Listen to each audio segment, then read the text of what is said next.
Hey, this is our first podcast here at HitPointsGaming. Hopefully, we'll be doing this every 2 weeks, so thanks for joining. We're going to talk a little bit about what we did at PAX and about who we are, I guess, just to introduce ourselves. I am Chris, or Snot Rocket. We have Corey, at Lord Empion, and Doug the Freshest. How are you? Or Mantan. Mantan yes. Doug the Freshest. So I'll start off. My history, I'm kind of, I guess, I'm really the indie guy here. I bring a lot of indie games here. I do a lot of Humble Bundles, a lot of bundles on PC. I own 0 consoles right now. I know. Don't laugh at me, but I'm a big PC guy. Games are so much cheaper on PC. I can't see why I would buy a console right now. I can't disagree with games being cheaper on PC. That's a major selling point. They're cheaper and they look better. So yeah. I mean, like Horizon Zero Dawn looks really good, but I'm not buying a PS4 for that. Yeah. That's really. I just bought an HDR TV just for that game, so. Oh boy. it was worth it. Okay. Boy. Wow. Okay. I just play a lot of indie games. One of the games I'll be putting up a review for soon is Runestone Keeper. It's like an app puzzle game, kind of like you just move tiles around. You kind of walk around a dungeon. It's pretty fun. It's pretty cool. Okay. That's really about it. What about you, Core? I started video games as all of us did when we were super young. But I think over the last 2 years, I've kind of transitioned more into the board game element, which is pretty cool because that's pretty popular now at PAX. That's obviously growing. But before I get into board games, I just mentioned it. I'm playing Horizon right now. I did miss out on the Switch. I was on the fence, but I will be looking forward to getting it just for Zelda. I think the game makes it worth it just for the system alone. But I am playing Horizon, and we really met each other, through school, and because we all have the same common interest, that's how we became so close. And we started Hit Points Gaming to share all of our stories. And like Chris said, he brings a lot of those indie games and computer games. I'm bringing the board game aspect, and Doug, you'll hear in a second. I think he's the biggest gamer and the elitist gamer of us all. Any tournaments, he's going to be our number one man. So take it over, Doug. All right. My name is Doug.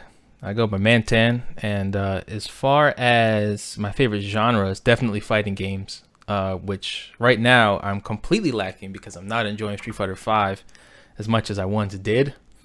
But as far as games go, like I like a lot of retro games, man. I like to play a lot of different types of games, not just fighters, not just retro, like anything, RPGs, stuff like that. If I had to choose a favorite game of all time, it's definitely Metal Gear Solid. I think that game, as far as when I was born, changed everything as far as any type of cinematic take you could have in a video game. I think Metal Gear Solid did it the best. As far as what I'm currently playing, right now I'm actually playing Neo, which I'm getting a little frustrated with. It just tries to be like Dark Souls, like a kind of a crappier Dark Souls, but you revisit the same areas over and over, and I'm kind of getting a little tired of it. It's okay, but I think that's what I'll be bringing to the table, man. Just lots of different types of games. I like indie games too. Like Hyper Light Drifter is like probably my number one indie game, but for the most part, you'll be seeing some Street Fighter V, and you'll be seeing a lot of me losing in Street Fighter V. See, I don't want to hear that because you're our fighting game dude. Like we've been in the PAX with you, and we got videos of you beating Swoozy and a couple other like real gamers. Yeah. But in the new game, I happen to play Fong. If anybody does play and they know who that is, he's the absolute worst character in the game. But I'm a character kind of guy. I don't just pick top tier. So season 1, he's the worst character. He gets nerfed, and the Ty's character gets buffed. So it's just like it's frustrating. It's the same pattern that it was in the Street Fighter 4, but it is what it is. I have to keep trucking. So all right, you know what I'm doing? We're jumping right into PAX. Let's just talk about PAX. That's awesome. What we're here for. Let's go. Pretty much Corey, myself, and 5 other dudes and like Corey said, we're all friends from like high school. Pretty much everyone's friends since middle school, high school in this group of friends. So we've kind of known each other, I don't know, 15 years, some of us more than that. Yep. So we drive up. We got 7 of us in a room, and it gets a little stinky, but it's it's a lot of fun. You know, it's like that's weekend. part of the experience. Part of the experience, I guess, is being stinky. Being stinky yes, at PAX. But it's also fun. Like, we sit in the room and there's 7 of us, and it's really nice to have. Here's a tip for PAX: the more people you go with, the more of an experience you'll have, because with so many different people we go with, like, I like to go to the parties. Like, Corey and I went to a party on Friday night where some of our other friends did the board game room for one night, and the other 2 went to like a concert.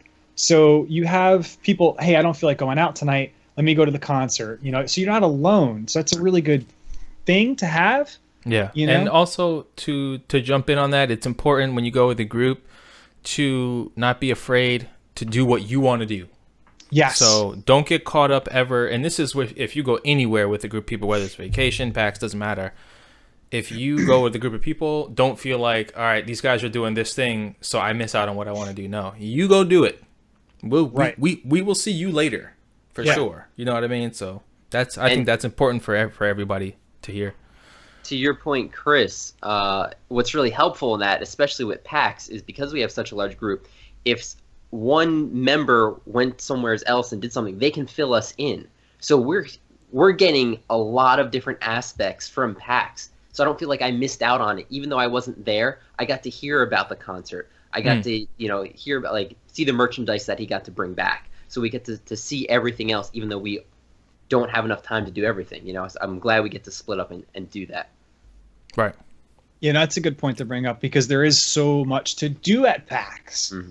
You know, it's so much stuff. I mean, we've been going since the second year PAX East started. We missed the first year because we went snowboarding, but because of that, it's just getting bigger and bigger and bigger. You know, you have your concerts. You have the indie booth is now huge. That's my personal favorite part, is the indie booth. So I'm very happy that they went in that direction. You know, it's like one of the things I want to talk about is how the indie booth is getting even bigger and bigger, while the big games, Blizzard and League of Legends, it's getting smaller and smaller. Right. So it's becoming more of an indie kind of. I shouldn't say it's really becoming more, but it seems to be more of an indie environment. It is, and I like the indie booth because, do you want to wait in line for 2 hours to play a game that you've read about for the past 6 months anyway? So you know everything about it. You just want to go jump into a game of, like, multiplayer in the latest Halo game for 10 minutes. You wasted half your day, versus you go to indie games and you jump on in maybe 10 minutes max if there's like a line, and you can play for as long as you want, really. Yeah, and you're bouncing back and forth, like you're able to bounce from this game to this game to this game. And a lot of the people making those indie games, they actually care about their game, like this is their lifeblood. So they want to talk to you and say, "Hey, did you like my game?" "No." "How come?" Right.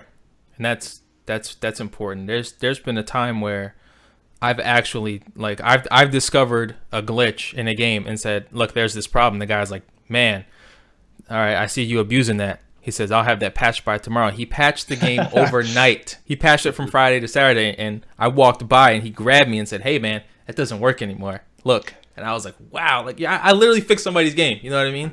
That's awesome. Yeah, it's a great feeling. It's a good point with all the indie games, because I like going through it only because I'm not on PC so much. I don't see that whole library of Steam games. So this is my way to see what's coming out, or else I would never see these games half the time. And now I know they're on my radar now, because everyone knows the AAAs that are coming out. So I don't really, like you said, I don't waste my time waiting in line hours just to play 10 minutes of something that I already know, or I know I'm getting in a few weeks anyway. Who cares? I want to play the games that I would never know about, and here's my chance. And I just love how indie's really growing with PAX. Right, that Nintendo booth was hours and hours long to play Zelda, Mario Kart, and one other game I can't even remember. 1-2 Switch, I think it was. And Street Fighter was there. But it's like Mario Kart's been out on Wii U for how long? Like, do I need to wait to play that? Like, do I need to wait to play Street Fighter 2? Wait, it's the deluxe version. It's a deluxe version with extra characters. They're gonna steal another $60 from me because of that. Right. That's why I'm not down to Switch, but that's a whole nother episode. It's a whole nother episode. Agreed. All right, Chris. Why don't we talk about some of the different things that you either liked or disliked in PAX? Okay, yeah, I'm going to start it off. Some of the things I want to talk about is there was one of the things I really liked. I don't own an Oculus. Being the PC guy, like I don't own one yet. But one of the games I really thought was really cool was John Wick, and used the Oculus. Now you have an Oculus, Doug, and I was hoping you or our other buddy Gabe's going to pick it up because it looked really cool. You're standing there, you're moving around with the gun, you're stepping into the elevator, like you're getting really immersed into the game. So the main thing about a lot of VR games, and mind you, I love my Oculus Rift, which is why I haven't been playing a lot of other things. I've been using it a lot. Is a lot of games are just shooting galleries, right? So it's like, which shooting gallery is better? And John Wick is a game that's $20 with 3 levels. Oh no. You know what I mean? Yeah. So that game immediately is on the lower tier, and it plays good, and it's cool. It's cool what you do in it, the whole elevator scene, and you give the guy the coin or whatever. But it is not worth $20, especially with Robo Recall being free with the motion controls for Oculus, which is the best shooting gallery game ever. It is Robo Recall is what people want to buy VR for. Okay. That's how good it is. And I actually had some people over yesterday to play it, and they were like, I feel like skipping my vacation and buying a computer and getting Robo Recall. So you keep hearing about it too. It's got to be, everyone's talking about it. I don't know if it's because it's free or because it's so good. It's so good. It's so good. It really is. As far as John, I'm not gonna say John Wick's bad, but is it worth $20? Okay. Absolutely. Well, that's the thing. I've seen a lot of the games on Oculus storefront where they're expensive. Yo, they're not cheap. Yeah. They're not cheap, man. And I don't know if I can call it a major problem. It's a major problem for me because when I'm looking at the Oculus game, I'm going through the reviews. Mind you, a lot of those people, the reviews on the Oculus store are bad. But it's like, is this game worth $20? I immediately go to Google and try to find out how long the game is. You know what I mean? That's like my first thing. And if it's something that looks really interesting, I'll buy it. For instance, there's a boxing game that was $20. There's only 4 guys to fight against, but it plays like Punch-Out. And it's great. So I'm like, all right, I had fun with it. Was it worth $20? I guess so, if I enjoyed it. But it's over in a sitting. You know what I mean? So, yeah, $20 is kind of steep. I know, nowadays. Man. I mean, yeah, when we were kids, $20, I'd be like, oh my gosh, I can't wait to spend $20 in games because they were $50, $60. Yeah. So I don't know if we're spoiled now or what, or I mean, the last Humble Bundle I picked up for $6, I got 8 games that I played, Yeah. And that's part of the thing is the game worth the money in VR, and a lot of times it isn't, but some stuff's cool, so you want to play it. That's kind of how it goes. Right. And one of the last thing I'm going to talk about that I really want to talk about was kind of the spirit of PAX. Now you have a kid, Doug, and we're having a kid soon. Mm-hmm. I watched this little kid with his parents, with his dad.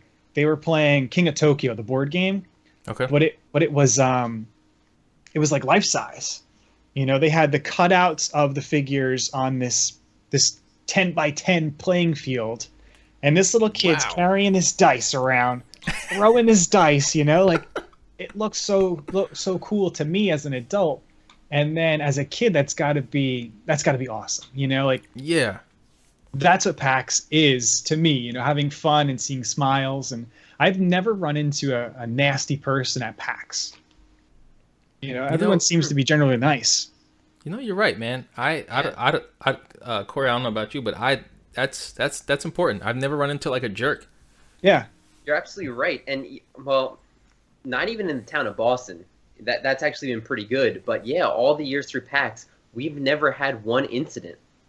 Really, it might be us. We just stole all those desserts in the hotel lobby, before we get into the room. So we might be the jerks, but, we've never run into any issues. Yeah, it's a good point, Chris. It's a good group of people, and to side note that, gamers, we're viewed as such haters online. We burn people, but when we actually get together in a social environment, we're like everyone's best friends. It's nice, you know. So yeah, I think events in person, PAX, you know, very friendly atmosphere. Absolutely. Yeah, it's a very like open community, you know, and I see a lot of gamers. You hear about a lot of gamers who are, you know, have social anxiety and keep to themselves, don't want to go out. But at PAX, I think it's kind of safe. It's a safe environment for everyone to say, you know, I really don't want to go out, but let me try. And then you get there and you're like, okay, I feel accepted. I feel like this is cool, you know, and you'll just be in line. And if I'm at line at ShopRite, I'm not talking to the lady behind me. No. But you know, but when I'm waiting for a demo, I'm gonna, you know, I'm like, hey man, how's it going? You know, and you just kind of start talking about whatever, you know, and it's fun. It's okay. It's not like, oh, you know, I'm here just waiting to get home, but it's like I'm here to experience it. I want to talk to everybody, you know, and everyone's cool with it. It is to note that I actually know somebody who did go to PAX and had no idea what they were in for, and especially on Saturday being the big day. Oh my gosh! If you have social anxiety, you may have trouble if you're not with someone. You know what I mean? Like if you're walking the floor by yourself, it is shoulder to shoulder for a decent amount of the floor. For a decent amount. There's like openings and stuff to, you know, certain places. But if there's somebody's crowding around the latest indie game on a corner and they're doing a giveaway, it's over. Like you might as well just go around pretty much because there's no reason to even go down that lane. So it is really packed. It's like Comic-Con style packed. Just I don't want to say a completely different group of people, but you know, this is just like a different what is it? Right. Niche Yeah, of people. Yeah, of people. Nice. Now talking about the groups like that, I saw you brought your baby around. Yes. How did that go? Everyone loved her because we had her dressed up as Togepi. So we had a little Togepi outfit. Mind you, she's 5 months. I'll add like a picture over here, and I'm walking around with her, and it's funny because our baby, she really loves to look around and like be a part of things. She's never like afraid, so she's looking around like, man, this is awesome, this is great. And somebody comes up to her and is like, oh my god, she's so cute, and she just starts smiling at him like, yeah, I know exactly who I am. It was a good experience with her. We got a couple pictures, and I can't wait to take her when she's like a little bit older. Hopefully she's into that stuff. She may or may not be, but yeah, it was great. Do you think it's something like, me as an expecting parent, do you think it's worth bringing your baby or younger child to that? Like, is it too much for you? Were you able to experience PAX because of Yes, because we had a cheat code. We had Fran's mom watching her at the hotel for most of the day. So we had my wife's mom watching the baby for most of the day, and we actually brought the baby on Sunday, just on Sunday, to kind of walk around and bring her in and take pictures and stuff. And she was really good. Thing with PAX is you can't bring strollers, right? So if you are going to bring your child into PAX, you got to wear one of those carrying things, right? And you can expect your back to be broken after a whole day of one of those. Either one of you, try it on, see who it's easier on. You can expect to be trading back and forth, because even just holding her for half the day, man, she's heavy. She's like 15 pounds. So 15 pounds all day long in an arm is not something you want to do. And it's crowded. I wouldn't bring her there on like Saturday because it's really crowded. So you'd be trying to like shimmy her through people, and that's just, I don't know. I'm weird with germs and stuff like that. So, but on like a Friday, on a Sunday, it shouldn't be a problem. Just I would try to have somebody to watch her like part of the time outside of the hotel. Yeah. So what would you say you want to talk about, Corey? You have a couple things that stood out to you? Yeah, and actually one I just remembered right now. It was called, I think it was Lightspeed. It was this promotional booth for Samsung. Doug, I don't know if you saw it. Okay, did you participate in this? I didn't, because I've actually seen that at like a Dave & Buster's, so I've played it before. Okay, let's just say I was standing around that booth for maybe about an hour and 15 minutes the entire trip, like throughout the weekend. And I got the top score out of everybody. Damn. It was sweet. Now, yeah, they said someone got like 600 score. This is where there's about maybe like 25 little globes in front of you, and you're going head to head with another person. And I went with one of our other buddies, Chris, right before we stood in line and did this. We got like super. We drank like an energy drink beforehand. We were Cheating. planning out what we to do. Hey, whatever. And you gotta hit these lights in a certain order, and obviously the fastest gets the most points. And yeah, I got one of the top scores, and I got some sort of gift. I don't know, maybe a memory stick or something like that. But that was cool. That was a pretty fun experience. Just to wait in line and do something physical like that, and compare yourself with other people around. So that was the one thing I really enjoyed. Another one, I really like the Blizzard booth there. Now, I unfortunately don't play any more Blizzard games. We were huge World of Warcraft players from the very beginning, when it was good.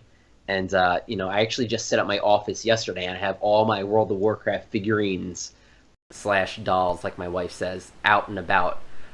But going to the Blizzard booth at PAX, they had some really great statues. They had an awesome Illidan one that if I was young and had no cares in life, I would have purchased for $450. But fortunately now I can't. But they did have some really cool Overwatch ones, right, Kirst? I think you picked those up. Yeah, I picked up the Tracer and the Reaper statues. I've been looking for that Tracer statue since last year's PAX or 2 years ago. They said they only had 25 per day, so I wasn't going to be there, the first people there. And then we went to San Diego Comic-Con last year. Again, it was the first 25 people. I'm not getting there at 6 in the morning and waiting in line. So I just gave up on it. But then they actually had them. They had a ton of them. Yeah. So I was lucky enough to get in there and get that. They're really cool. It just makes it, when I go to their booth, it pulls me back. Like, I want to go back into Diablo or StarCraft, or especially Look, I would definitely play World of Warcraft 2. Make that, I'm back in. But I'm not going to jump into an expansion right now. I'm holding strong and playing other things. So those are two of my good things at PAX. And I know we're going to wait. We're going to hold off for our number one thing at PAX. So I got something else to share in a bit. Okay. As far as me, one of the games I saw there that I thought was really cool it's called Pato Box, and it looks like a hand-drawn Mike Tyson's Punch-Out. It's all black and white. It looks like it's completely I got cooties. Kind of cell shaded, and the one thing that I liked about it the most was it actually played really, really good. It played excellent. You play as a chicken, whatever. You play as like a chicken guy, but it was really fun. I saw a game called Lupin Ball, which is your standard affair, right? It's your standard 4-player game. You pick a character and you shoot stuff at each other. But I guess there's something to say when you see a ton of these games, but you play this particular one a lot. Like, we sat there and played it for maybe like 25 minutes. And I think what made it unique was it wasn't about twitch reflexes as it was about a bullet hell experience. You get 3 things on the map. You throw a fireball out, but it goes very slow. So as you keep doing it, the whole screen just becomes a mishmash of a ton of stuff. So that was really, really fun. And there's another... Oh, go ahead. Easier or worse than Ikaruga? Oh, it was much, much easier. Okay. This was like 4 players versus each other. Okay. But that game is ridiculous. Yes. So, one other game I thought was great, which I normally don't even give these type of games a time of day, but I love like a retro looky stuff. I can't remember the name. I'm so sorry, but it was an RPG. The guy had a desk set up, like an old school desk with some stuff on it. That was Adult Swim, the Adult Swim booth. Yes. And it was an RPG that looked like the Windows operating system. So one window was like the map, another window was like for items, and you're dragging things in between each other. And when you fight, a window pops up and you battle this thing, but as you're fighting, the window's moving, which means you can't just mash the button, you have to try to follow it around to hit the buttons that you want. I thought that was great. I thought that was really, really good. And I'm pretty upset that Just Shapes and Beats wasn't there, which was a game that I experienced the first PAX, and then it just kind of went to development hell off the grid. Looked really good, but that wasn't there. And a game that I just got an update on, which I was excited to hear about, but it wasn't there, was called Death's Gambit. It's actually another Adult Swim game, which is, and I hate using this term because I think it's overused, but it's like a 2D Dark Souls kind of game. Super hard, knights, armor, The combat's really heavy. I think everybody just says games are like Dark Souls now. That's why like I hate saying it so often. That was a really cool game. I did check that out as well. That was actually really cool. I remember playing that. I think that was there last year as well. Okay, I didn't play it last year for Okay. sure, but I thought it was excellent. And then I think that's about it for me. I'll save my favorite thing for last. And Toe Jam and Earl was there. That game plays Oh, great. that's true. It I got my played picture taken with them. Yeah, me too. It played just like Toe Jam and Earl, which is all I can ask for. And it's 4 players, which is good, which I liked. And the guy gave me and my buddy Matt soundtrack CDs, which made me happy. Oh, sharp. I was not a fan of that. I like the old Toe Jam and Earl, but there was just something about this I didn't get the feel about it. I think if I had to say that for you, it's the fact that the characters look like a Flash game. Maybe. The character models aren't sprites, and they're flat to a 3D background, which is kind of funky. But I thought it played great, so I'm very excited for that to come out. So let's move on to our number one thing that you remember at PAX, or number one game that you're looking forward to coming out. You start, Core. You do it. All right. Well, I'm probably going to be the one of the few that actually talks about a board game here. Because that's really why I go to PAX, to see what new games are coming out. Right, but us two also, we need you for this. Okay. So- Okay. Well, as people know that have been watching our channel, we do a lot of board game episodes. We're in the middle of a few campaigns now. I know Chris and I were doing a Kingdom Death series, a People of Stars campaign. We're also doing Seafall. That's a legacy-style game. And something that all 3 of us had played before, because before we started really doing Hit Points Gaming, we started doing like a board game tournament. And we would all play, and our teams would be broken up, and we would get points. And one game we played a lot of was Time Stories. We're actually still playing that, and I literally just played the latest edition the other day. Well, from the makers of Time Stories, is this game called Unlock. So picture Time Stories, but an escape room feel. So you had when the game comes out, you're gonna have 60 minutes, and it's gonna be app driven. So you're gonna like press start on your phone, and the countdown's gonna start. And you have like a deck of cards. It's all it is. Maybe like 60 cards in a deck. And we played a demo of it, and the demo, I think, Snots, correct me, was it 30 minutes? Yeah, they worked it out so it was 60 minutes, but when you start the game in the story, it took off 30 minutes. 30 minutes, so yeah. yeah. Okay. Just to kind of teach you how the game was, and it was pretty sharp. 4 or 5 cards would come out on the board, and this is no spoilers or anything for people looking to get this, because this is just like a how to play tutorial. And for instance, there would be a picture of like a laptop, a wallet, and like a safe box or whatever. And what you're trying to do is look at these cards, and there might be hidden numbers somewhere in there that would allow you to draw from the deck that particular number. Like Snots actually found on the wallet a hidden 4 on this person's like driver's license. So we were able to then pull out the number 4 card, and inside the wallet was actually a picture of this kid's, I guess, son maybe. And he was like, blowing out candles, and it was dated like 2009. Well, in that first laptop picture, you actually had to put in a password on your phone. Well, now we had to figure out, what this password could be. So once we got this picture of this kid blowing out candles, we subtracted the number of candles, 7, from 2009, and we're like, date of birth. That's usually what people do for a password, right? So we entered 2002 into the phone, and we were correct. And so it generated a new card for us that we can continue. Now, if we were incorrect, we would have been deducted time. So it was, it's kind of like that escape room feel. You have that counter going down, but it's puzzly. You can combine 2 cards together, you add their total value, which would then generate number 50 in the deck or whatever. I just thought it was pretty sharp. And I'll say it here, and I know we'll probably have an episode based on, we touched it a little bit today, about price of video games, and price of board games. Because this is kind of like a one-time playthrough. You know, once you know what the answers are, you're not going to play it again. And I think it's like maybe like $10 or something like that, you know, for a scenario, which I really don't mind because we had a blast playing it, and I really enjoyed playing this game. And going back to Time Stories, tomorrow night I'm going to be playing the first Time Stories expansion. It's going to be like my 6th time running that game with different groups to see how well other people do. So I think this is another game where we have so many friends and so many groups. It would be cool to see like what group did better.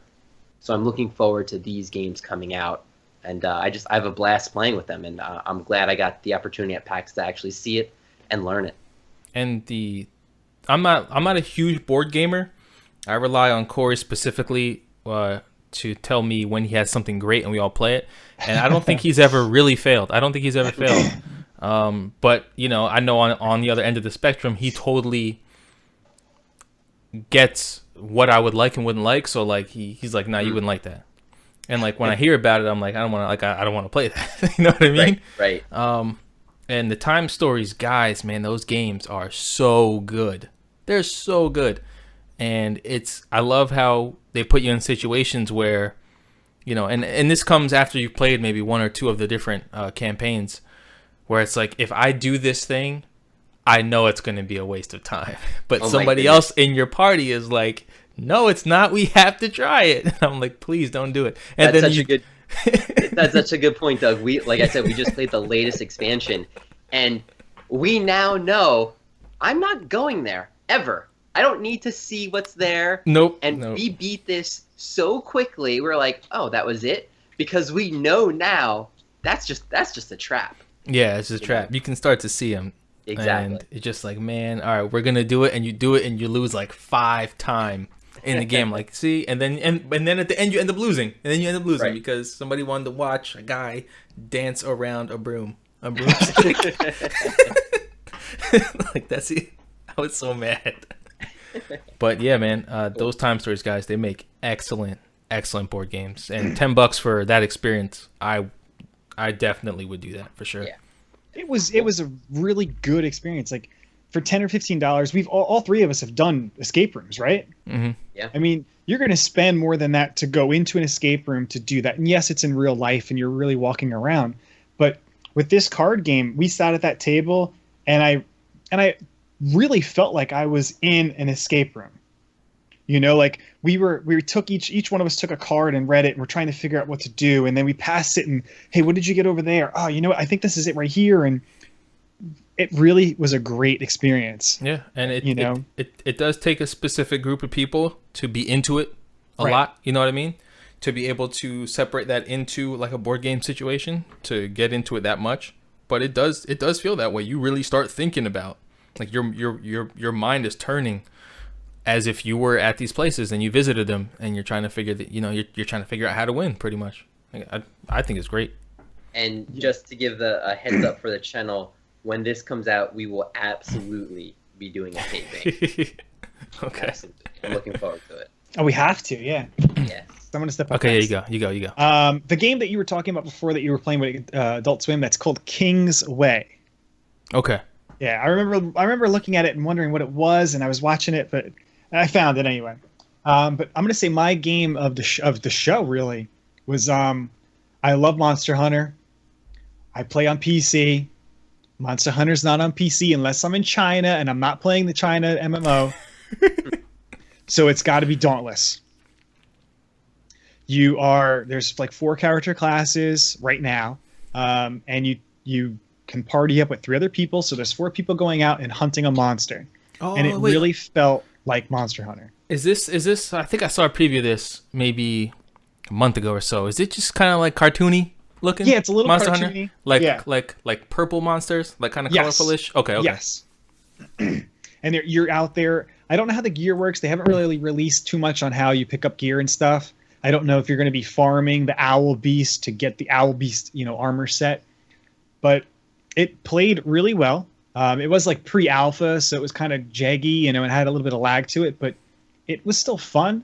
I played with 2 other people that I didn't know, and I played with Gabe, and we were talking You know, like we're having a good conversation. Okay, we have to hunt the monster down. You know, like they still flee after like half health, and the monster had enough variation in its attacks. It was a fun game. It was a good game. That's what I'm really looking forward to. I want to play Monster Hunter, but I don't want to get it on my DS. I don't want to play a fun, awesome, colorful game like Monster Hunter on a 3.5-inch screen. It's funny you mention that, because I got so frustrated with only seeing Monster Hunter on handhelds. Yeah. Just the same way that I only see Pokemon on handhelds. It's the same thing. Like, why can't I get a console Monster Hunter? And like, why can't they play together? Like anything. Like, it's such a huge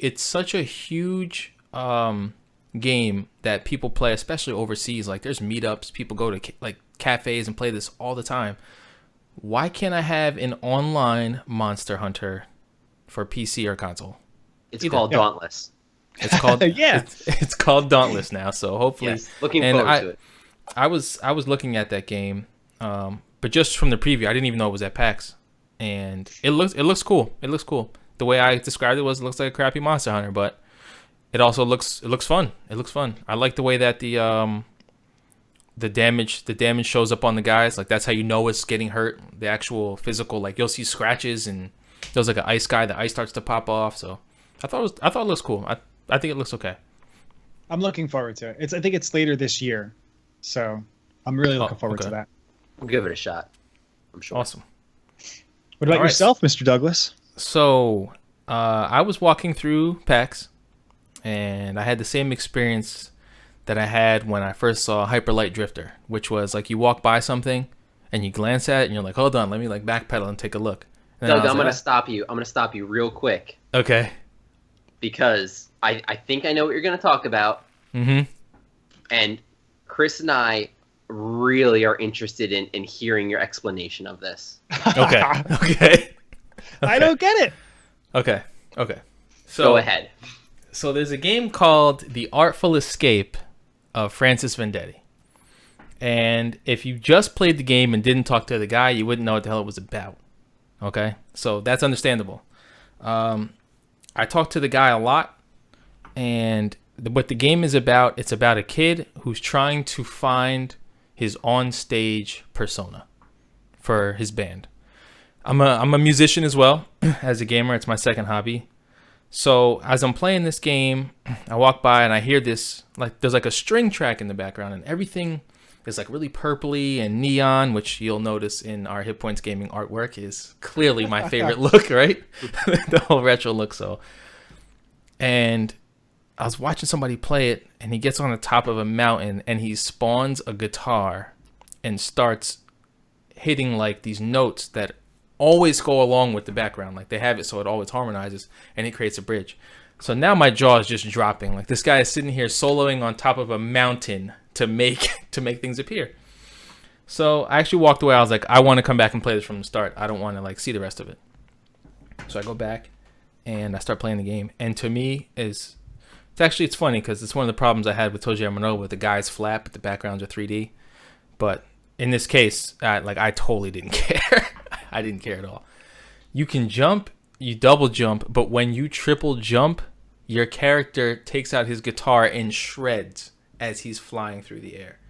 And the sound of the game and the look of it, to me, was just like the most amazing thing ever. Like, my skin was tingling playing this game because I'm a big musician. So Steve Vai is my favorite guitarist, and it sounded exactly like the type of thing that he would like solo over, like synth strings in the background.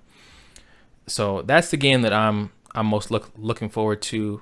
Unfortunately, like a lot of indie games, you know, I asked him, I said, yo, when is this coming out? It was a Kickstarter game. And he's like, not anytime this year. So that means it could be 2-3 years down the line before it happens. River City Ransom Underground just came out. That was like 4 years in development, which turned out excellent, by the way. But still, man, it's a long wait. If you want something to play while you're waiting for that game, I think this game called Simon, you know, it would have like a red light, and you press the red button, and then blue, it's messed up, the yeah. blue button. It's messed up. So you could play that, and it will hold you over. So no, but man. I see what you're saying with the whole musical background. it's probably because you're really into it. Yes. Yes. I don't know what the game has to offer though. Snots, can you backing me up? I agree with you. I mean, it was kind of a neat idea, you know, like it's a really rad idea. Like, yeah, I'm gonna go find who I am, my band persona. That's a gnarly idea. Let's do it. Let's shred the gnar. And then I see the game, and I don't know what I'm doing in the game. Yeah. I think it's because we weren't talking to the guy you were talking to. We were talking to his assistant. Yeah. And he was explaining the game to us, and he's like, yeah, you like look at the lights, red, blue, and then you hit them. I'm like, oh, so like Simon? He's like, just like Simon. Okay. Yeah, and you know, I 100% agree with that's the one part in the game is like you do exactly that. You follow like that monster, right? Yeah. But for me, and I've been playing games kind of like this recently, like kind of indie-ish games where it's kind of like an experience as opposed to something right that is a challenge. Mm-hmm. There's a game called Naissance, which is like it's under the category walking simulator, where you're going through all these crazy environments. It's not really a challenge, you infinite lives, whatever, but it's really cool experience. So I think that's why I just want to like really play through this. And I was talking to the guy. You can customize the main character as much as you want once it starts. And I think it's going to be a great game. It's definitely not going to be for everybody. And anybody listening, it's not. It may not be for you because the gameplay might just be hold forward and advanced dialogue. It may very well be that. But if you're like a guitarist, a musician, and you like that kind of stuff, then it's something to at least go look at on YouTube if you get a chance. Go check it out, see how you feel about it. That's a good point. I like how you bring up an experience. And I think because we've been around the block for a long time, we've played so many games our whole lives, we're looking for experiences now. Give me something different. And this obviously struck a chord with you, so I'm glad there's people out there that want to give it a shot. So yeah.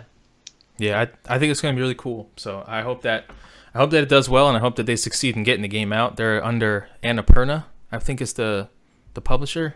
Mm-hmm. They had a couple games there, so I hope it all works out. Cool. That is the essence of PAX. I mean, you know, like they had a little booth, and they got a lot of like sight from it. You know, everyone saw it. So yeah, and hopefully it's it works funny. out. It was right on the end cap, so as soon as he saw a horde of people coming by, he'd crank it up, you know what I mean? And everybody would turn their hand as soon as they heard it, you know what I mean? And that's what got me to turn my head out. I was like, where is this like guitar lick coming from? And I see this guy floating over a mountain, shredding his guitar. I'm like, okay, let me stop and see what this is about. That's the essence of PAX, you know, to me. Absolutely. Yeah. I mean, I guess that's anything else on PAX. Otherwise, that's it. You know what? Before going to this trip, I thought that this was going to be my last PAX. Oh, no, don't say it so. I felt like I was kind of like growing out of it. I was over the whole like standing in line, waking up early.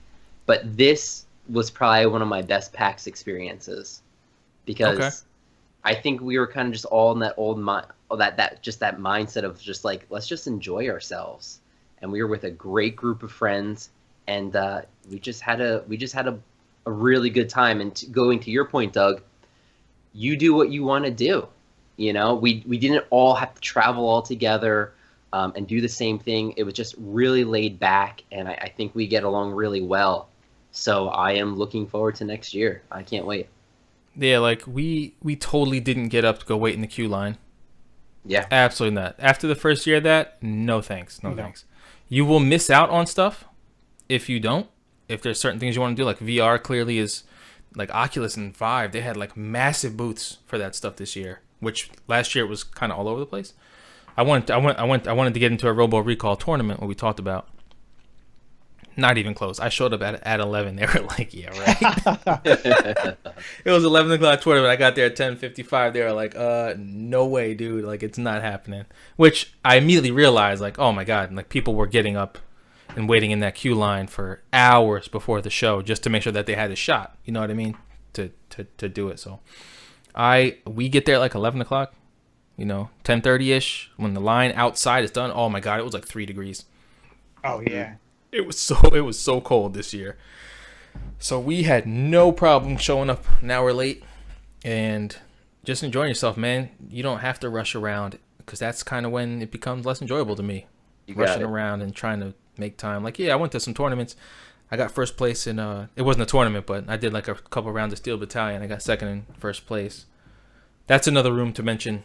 They have a room with Steel Battalion in it, OG Xbox game with the 40-button controller. They have a room with 10 setups for people to go in there and all war against each other, which is kind of cool.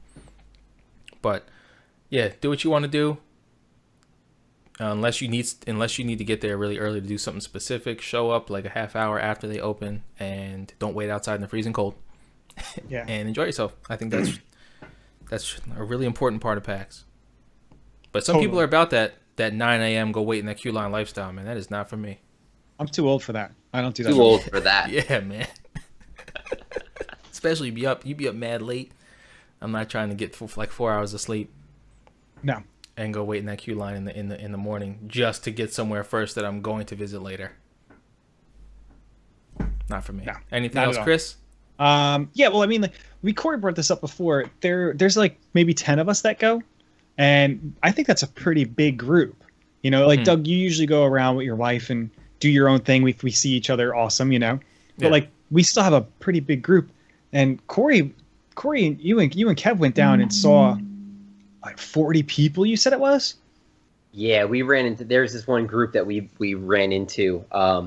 They meet up and do this Werewolf Game every like Friday and Saturday night. They've been doing it for 6 years now. Doug, I don't know if you've ever played this, but it's like a big social game. They've got a group of 40 people. So they definitely put us to shame. But yeah, they wanted us to participate. We just sat around and watched it, but I think next year we will definitely be jumping in. So again, it was cool just to meet other people and to see, you know, they were all friends from college, and they were all our age, I think.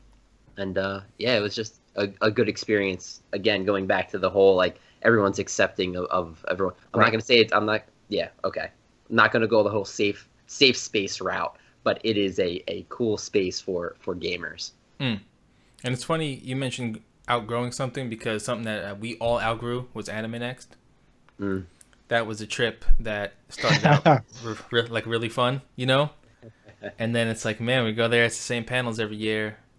We walk around this thing, and that is a different breed of people compared to PAX. Yes. For sure. Oh, yeah. You know, but I outgrew it, man. I'm like, yo, we go there, it's great to cosplay, great to get in everybody's pictures. Castle Crashers, we still one of the number one people that show up on Google. You got to show that Castle Crashers picture to everyone. I will. Yeah. I will. I'll put it. We rocked it. Then we left. Yeah, that was like the best, man. That was the best. And I see Chris got his ram back there. I've actually still got my chicken in my room over here. So, but that's all we did though, right? Like, what else did we even do there? We did the hentai dubbing, which is fun. It's fun. I think the best part of it, really the artist gallery. You know, they don't have that at PAX. Yeah. Give me a gallery of people doing art, and I'll purchase something. That's a big thing at Comic-Con that they have. Yes. If you really want to go look at art, I'm not a Comic-Con goer. It's just a big store. It's just a big marketplace, which I guess is what people want, right? Like comic books. What else are you gonna do with them besides sell them, right? Yeah.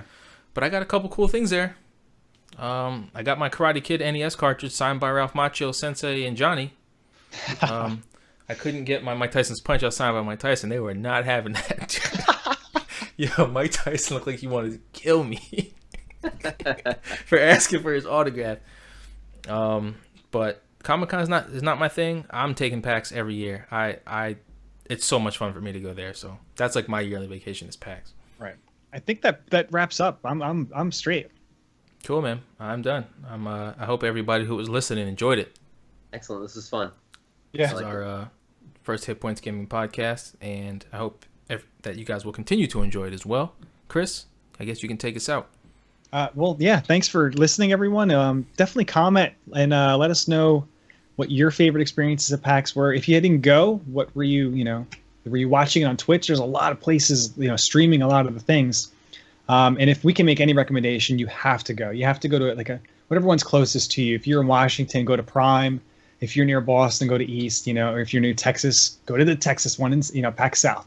it's definitely a great experience. We have a great time, and we're all friends. And we, just like we said, if you don't have friends to go with, go on the forums. You know, you can meet someone, or you just go and have fun. You'll make friends there. But yeah, thanks for listening, everyone. This is HitPoints Gaming, and hopefully we'll see you in a couple weeks.